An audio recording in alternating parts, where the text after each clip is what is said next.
지금 이제 누가 봐도 우려가 되는 건 중동 장세에 대한 우려가 주 초반이나 뭐 다음 주 초반.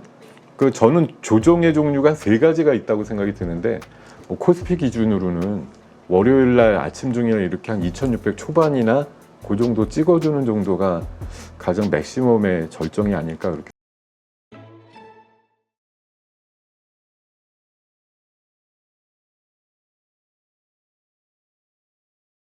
오늘 모신 분은 S1투자연구소 김동엽 대표님이십니다. 어서 오세요. 예, 안녕하십니까. 네. 오늘 새벽에 끝난 미국 증시 또 급락이 나왔습니다. 나스닥 2.43, 다우 1.5, S&P 1.84%가 급락을 하면서 개별단에서는 뭐 10%씩 빠진 종목들도 허다하고요. 네. 자, 미국 증시 어떻게 보셨습니까? 그야말로 좀 참혹한 상황인데, 목요일에 이어서 금요일까지 이틀째 급락이 좀 나왔거든요. 일단 지표가 좀 부진하게 나오는데, 고용지표 쪽에서 이제 실업률이 4.3%를 찍으면서 예상치를 넘다 보니까, 이게 사실 지난달까지만 하더라도 고용지표가 좀 부진하면 오히려 금리를 빨리 내릴 수 있겠는데 이러면서 이제 뭐 그야말로 나쁜 뉴스가 좋게 해석이 됐었는데, 이번 같은 경우는 조금 다른 해석이 나온 것 같아요. 일자리 그 증가수도 17만 한 5천 건 생각했는데 11만 건밖에 안 나오고, 이게 그 방향성은 맞는데 속도가 너무 급하다, 이런 해석이 나오면서 흔히 말해서 아래 공포라고 하죠. 리세션이 심하게 올 것 같은데, 이런 이제 공포감이 나온 게 이틀 정도 급락의 가장 큰 원인인 것 같고, 또 ISM 제조업 지수, 지금 그 관련 자료 화면 좀 잠깐 보여주시면, 예, 지금 왼쪽에 있는 게 ISM 제조업 지수인데요. 지난 그 4월, 5월, 6월치는 아주 완만하게 내리고 있었는데, 이번에 48대 정도를 기대했었는데 46.8로서 급락을 해가지고 제조업 경기가 빠르게 식는구나라고 하는 것에 대한 이제 공포가 또 하나 생겼고요. 오른쪽에 있었던 것이 이제 방금 말씀드렸던 실업률의 그 추이인데, 이런 상황들이 갑자기 이제 실업률이 급증하고 증가를 하다 보니까 경기가 역시 빨리 식는 것에 대한 우려들이 큰 것 같아요. 그리고 뭐 아마 어제 오늘 제일 많이 나온 말 중에 하나가 뭐 샤메 법칙이라고 있습니다. 1950년도 이후에 11번의 사례 중에 10번을 맞췄다고 하는 사례인데, 네. 그 과거 12달의 제일 저점 대비해서 최근 3개월의 평균치가 0.5%를 넘어서게 되면 리세션이 온다, 이런 이제 법칙인데요.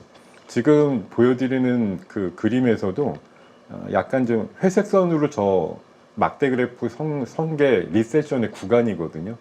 근데 항상 보면은 실업률이 쭉 내려가다가 올라가기 시작하는 그 초입에서 리세션이 나오기 시작했기 때문에, 이번에도 생각보다 이제 높은 수치로 실업률이 올라가다 보니까 곧 리세션이 시작된다, 이제 이런 공포들이 있는 것 같고요.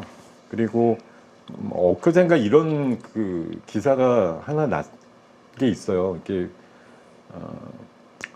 그 버핏 같은 경우가 최근에 현금을 역대급으로 많이 만들어놨다, 이건데 곧 2천억 달러를 이제 도달할 것 같다, 이렇게. 지금 제가 그 그래프로 보여드리는 게 2000년도 이후에 이 그 버크 해셔웨이의 현금 비중을 나타내는 그래프인데요.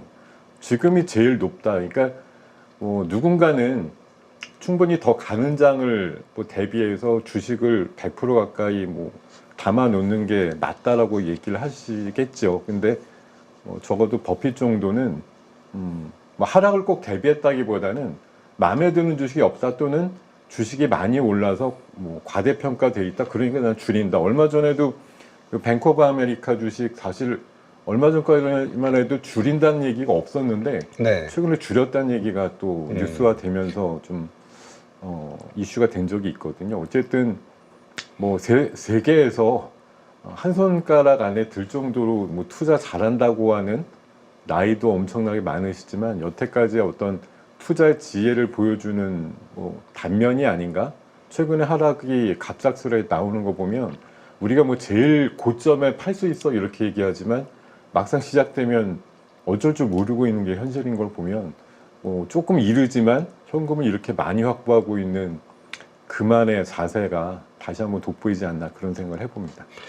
네, 참 그러네요. 항상 시기적으로 약간 비웃음과 조롱을 받는데 시간이 지나 보면 역시 버핏이 맞았다 이런 얘기를 하는 경우가 참 많았죠. 그런 경우가 좀 많죠. 네. 네. 자, 이번 주 증시의 호재와 악재, 글쎄요, 이걸 굳이 구분할 수 있을까요? 뭐 구분은 호재가 있나요? 사실은 그 주간 지표로 보면은 우리 지수 기준으로 보면 월화수목은 나쁘지 않았어요. 주간 단위로 봤을 때 꽤 괜찮았다가 금요일 날 하루 세게 맞은 건데 뭐 금요일 워낙 세게 맞다 보니까 나머지 월화수목의 저점을 높이는 과정들이 뭐 거의 다 무시되거나 아무 의미가 없었네 이렇게 생각 드는 것이거든요. 제가 좀 요약을 해보면 뭐 일단 애플은 그래도 선방했다. 예, 실적이 잘 나왔으니까요. 그리고 뭐 오른쪽에 악재로 AI 회의론 같은 것들이 지난 한 2주간 또 지배를 했었는데 이번 주 들어서는 적어도 AI의 자본 지출이 늘어나는 부분이 뭐 AI 아직 뭐 시작도 안 했다 이런 차원에서 봐서는 충분히 이해가 될 만하고 많은 빅테크들의 CEO들이 AI 자본 지출 더 늘릴 거다 이런 식으로 변함없이 좀 AI에 대한 투자를 확대하겠다는 얘기로 해서 우리 시장 기준으로 금요일 날 급락 빼놓고 나머지 날짜에는 그래도 좀 AI에 대한 걱정이라든가 회의론이 조금 잦아드는 면들이 있었거든요. 근데 이게 어제 같은 날 100포인트가 넘는 코스피가 하락이 나오다 보니까 그냥 다 묻혀가지고 뭐 AI가 어떻게 되는지 이런 거 지금 정신 쓸 겨를도 없을 정도로 전체 시장의 어떤 폭락에 많은 이슈들이 좀 매몰이 됐다라는 생각이 들고요. 미국 기업의 실적 관련해서 이제 이슈들이 많이 나오고 있습니다. 제가 여기 좀 정리해 놓은 게 있는데 빅테크들의 실적이 뭐 매그니피션트 7 기준으로 계속 뭐 시장 평균으로 보면은 한 8-90% 이상 늘 컨센서스보다 좋았다 이런 얘기들이 지난 분기까지 유효했는데 이번 같은 경우는 뭐 구글이라든가 애플, 메타 같은 경우는 그래도 컨센서스 이상이다 이래서 반응이 당일에는 나쁘지 않았거든요. 근데 아마존 같은 경우나 마이크로소프트 특히 오늘 아침에 인텔은 너무 무시무시할 정도로 사실 인텔 그러면 그래도 뭐 항상 컴퓨터 쓰시는 분들은 아시겠지만 그렇죠. 인텔 인사이드라는 마크가 붙어 있는 아주 대표적인 IT 기업인데도 이게 실적이 부진해서 26%나 빠지는 상황들이 만들어지니까 엄청나죠. 사실 이게 저는 속으로는 그런 해석을 해보긴 했어요. 봄부터 사실 되게 까불었거든요. 파운드리 가지고 뭐 30년도 되면 삼성을 넘어가지고 자기네가 2등 되겠다 이러면서 이제 되게 비싼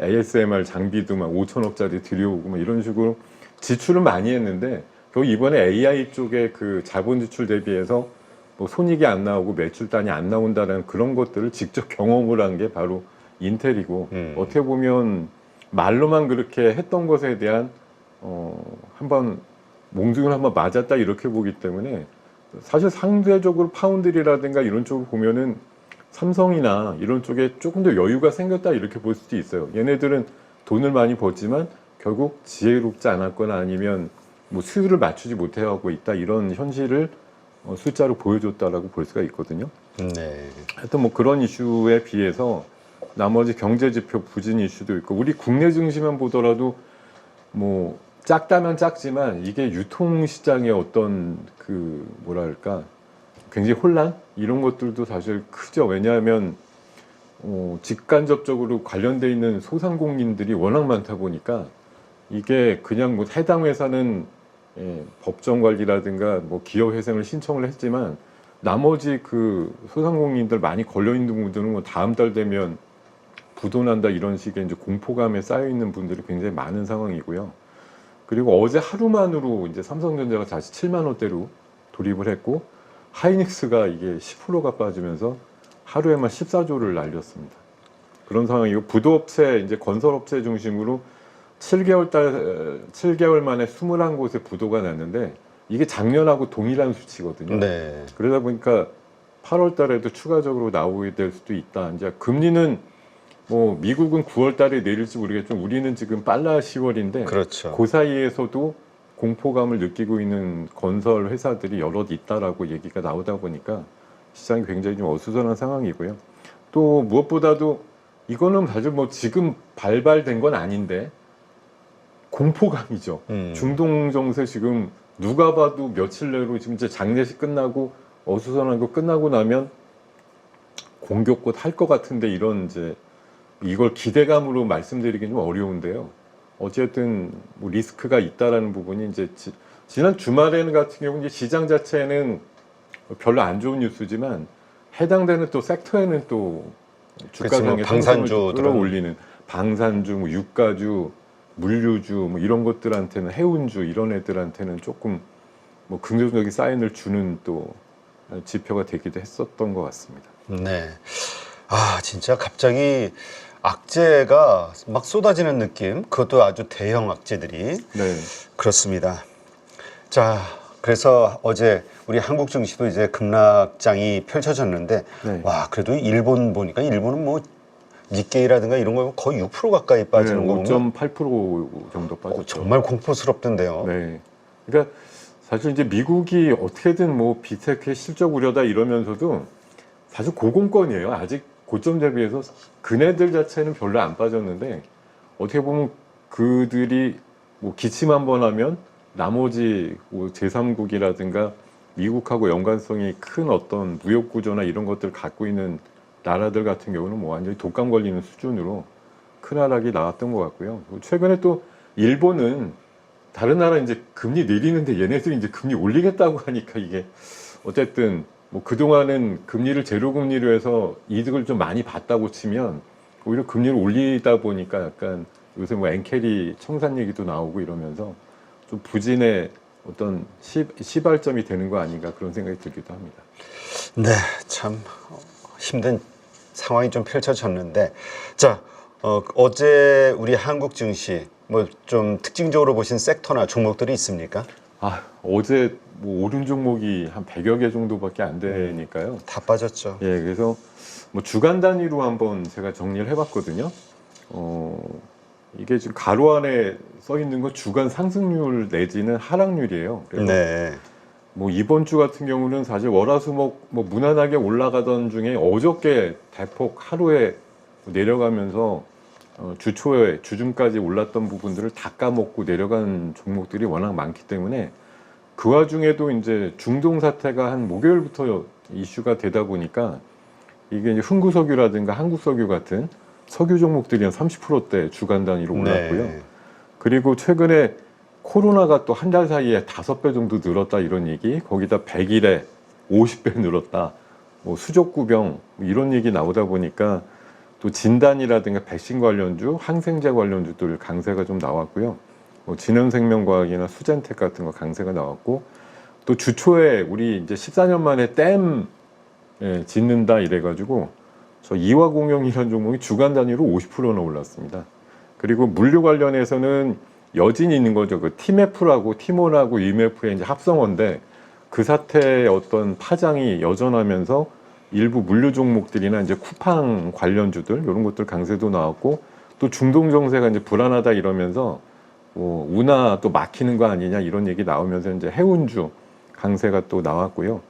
그리고 최적의 항생제를 찾아주는 어떤 기술 관련된 퀀타 매트릭스라는 종목이 그 네이처 뭐 그 게재가 됐다 이러면서 주간 단위로 72%나 오르는 그런 엄청났네요. 희한한 종목이 있었고, 제가 아래쪽에 웬만하면 신고가 종목을 적어놓는데 어제 기준으로 신고가 종목이 거의 없었죠. 왜냐하면 뭐 출발부터가 다 큰 하락했죠. 하락이었으니까 어제 기준에 신고가는 거의 없고, 뭐 주간 단위 하락폭이 컸던 건 주초에 원래 그 트럼프가 크립토 대통령 되겠다 이러면서 이제 그 비트코인 컨퍼런스에서 비트코인 팔지 마 이렇게 얘기를 해가지고 올랐다가 그 뒤에 쭉 내려가면서 갤럭시아 머니라든가 갤럭시아 SM 같은 경우 하락폭이 좀 컸고요.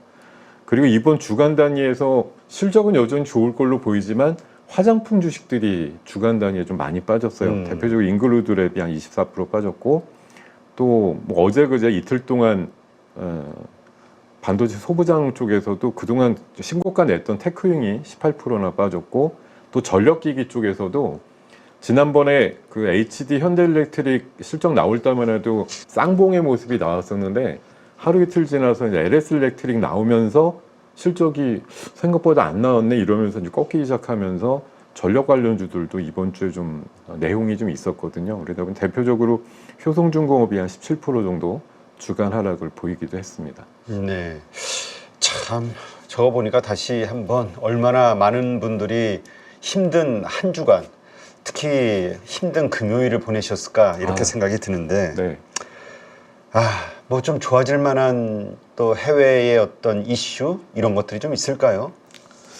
뭐 지금 토요일 뭐 아침 기준으로 뭐 제가 열심히 좀 찾아보고 왔는데 생각보다는 별로 없습니다. 그러니까 지금 좀 전에 말씀하신 대로 오히려 중동 이쪽에서 언제 터질 것이냐 오히려 이런 불안감만 있으니 참 시장이 오늘 아침에 나온 기사 논조는 이제 어차피 빅테크들의 이제 골든위크 실적 발표는 조금 마감이 됐고 이제 조금 이제 작은 회사들 위주이기 때문에 큰 풍파는 없을 거고 요게 이제 반전을 하려면 8월 15일 정도로 예상되는 엔비디아가 이제 끝내주는 실적이 나와줘야 이게 AI에 대한 뭐 향수라든가 절정 회의론 이런 것들 좀 파괴할 수 있다 이런 기대감이 나오는데 오늘 기준으로 아직 한 열흘 정도 남다 보니까 이걸 그냥 무조건 기대감만으로 끌어갈 수 있을 거냐 아니면 지나온 어떤 상황에서 여전히 부진하고 이런 것들이 연장이 될 거냐 이런 이제 얘기들이 나오고 있고요.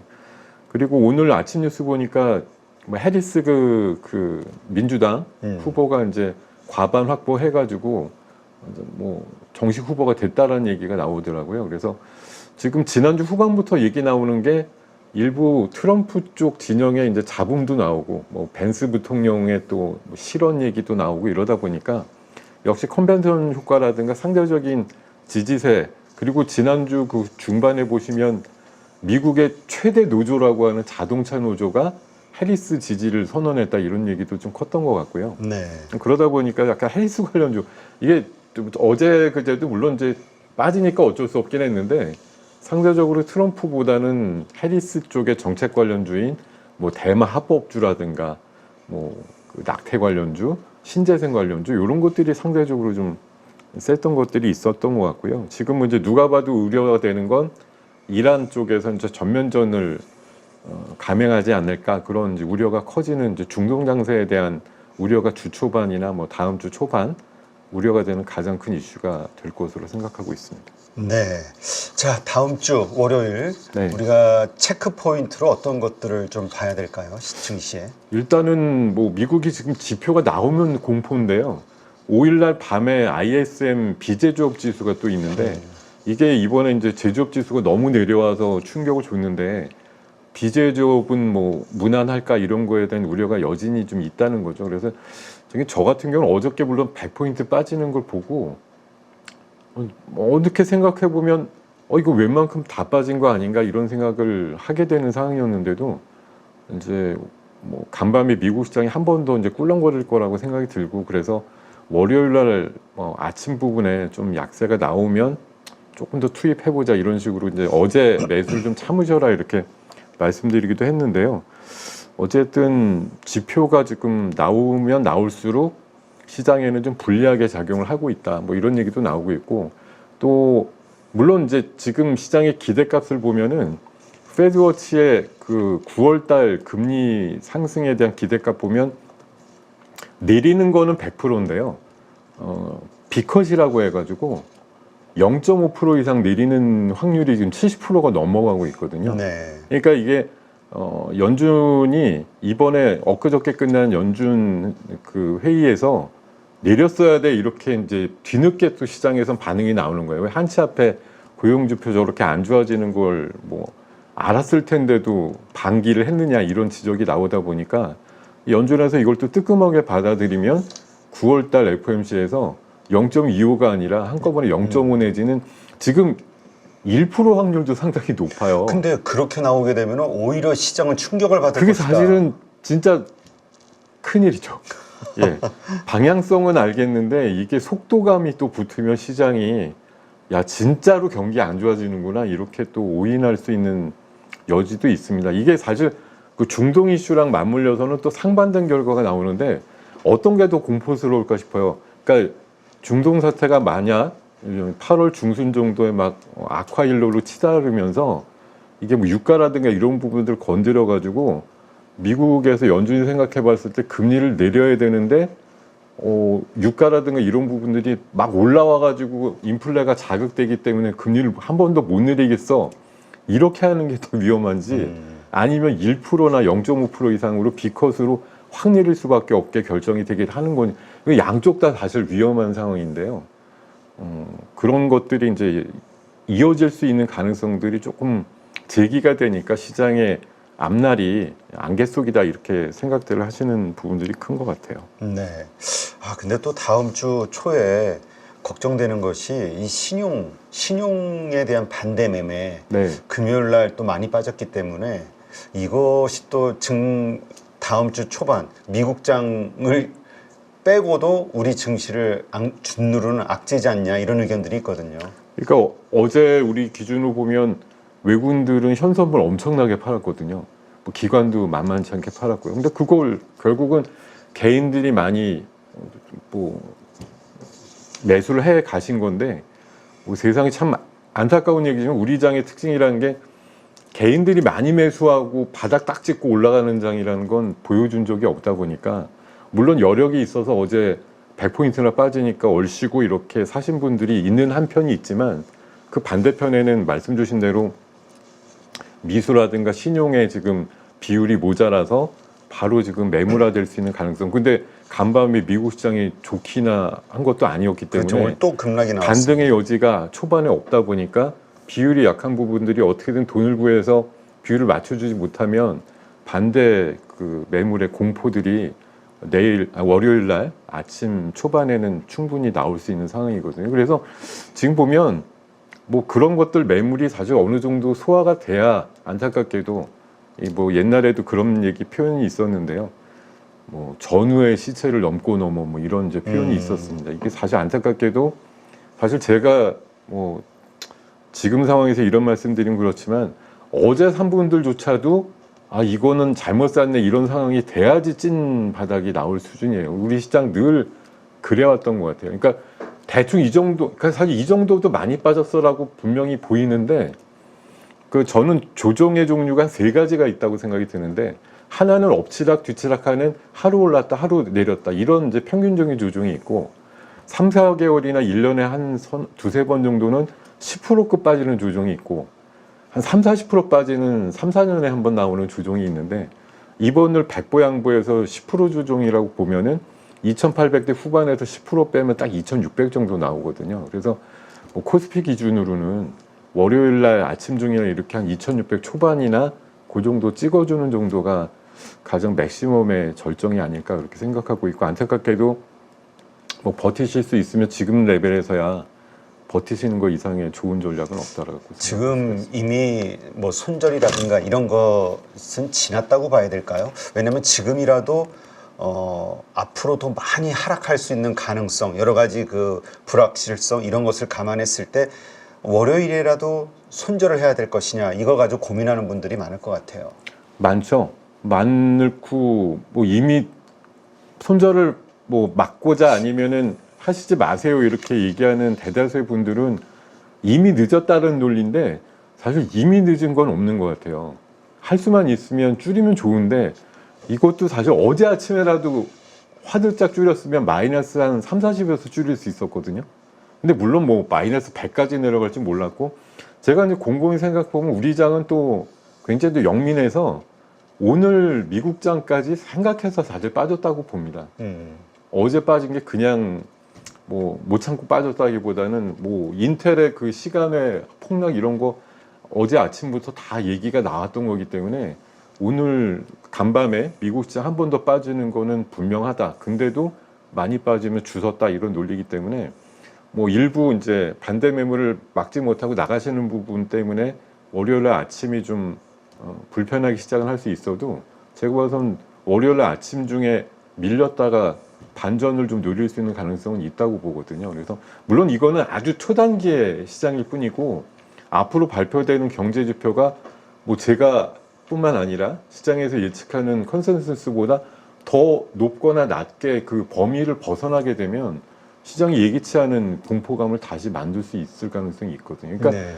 평균적으로는 아마 오늘 아침이나 주말에 이제 내일까지나 또 많은 분들의 이제 시황관이라든가 이런 얘기들 수없이 등장을 할 텐데 이제 많이 빠졌다. 이제 버티는 것만이 상책이다라고 대부분 제 생각 99%는 그렇게 얘기할 거란 그럴 말이에요. 수 있죠. 근데 저도 그 부류가 되겠죠. 왜냐하면 지금 파시는 게 의미가 없습니다라고 보통 얘기를 할 테니까. 근데 안타깝게도 시장이라는 데는 제가 가끔 말씀드리지만 냉정하고 훨씬 더 오버한단 말이에요. 이 정도면 됐어요라고 우리가 충분히 얘기하는 그 수준을 잠깐 더 벗어나서 진짜 멘붕을 일으킨 다음에 찐바닥을 치는 것이지, 사람들이 다 느끼는 공포의 절정을 다 맞추고 여기에서 바닥입니다 이렇게 줄을 그어서 그렇게 되면 누가 잃고 누가 돈을 못 벌겠어요. 그렇지 않다는 거죠. 그래서 제가 생각하기에는 내일 만약 아침에 조금 약하다가 반등이 나오면 그 반등 이용해서 조금이라도 줄이겠다 이런 생각이 있으시면 저는 줄이는 게 맞다고 봐요. 그러니까 아주 이거는 극소수의 그 소수 의견으로 봐서는 이게 맞는데, 아까 버핏의 현금 확보 얘기랑 뭐 비교해서 할 건 아니지만 항상 소수 의견이라는 게 나중에 가면 맞는 경우가 많거든요. 그러니까 여러분들께서 뭐 비단 지금 제 얘기에 뭐 귀를 기울이시는 것뿐만 아니라 오늘과 내일 사이에 많은 분들이 얘기하시는 그 얘기들의 논거들을 모두 수집을 해가지고 평균을 내신 다음에 어느 쪽으로 많이 기울었나 생각하셔가지고 그 반대쪽으로 해석하시는 게 저는 무조건 이롭다. 왜냐하면 사람들의 심리 게임이기 때문에 많은 사람들의 심리가 그쪽으로 몰리면 항상 시장은 반대쪽으로 튀게 돼 있어요. 네. 그런 부분을 좀 감안하시면 좋을 것 같습니다. 네.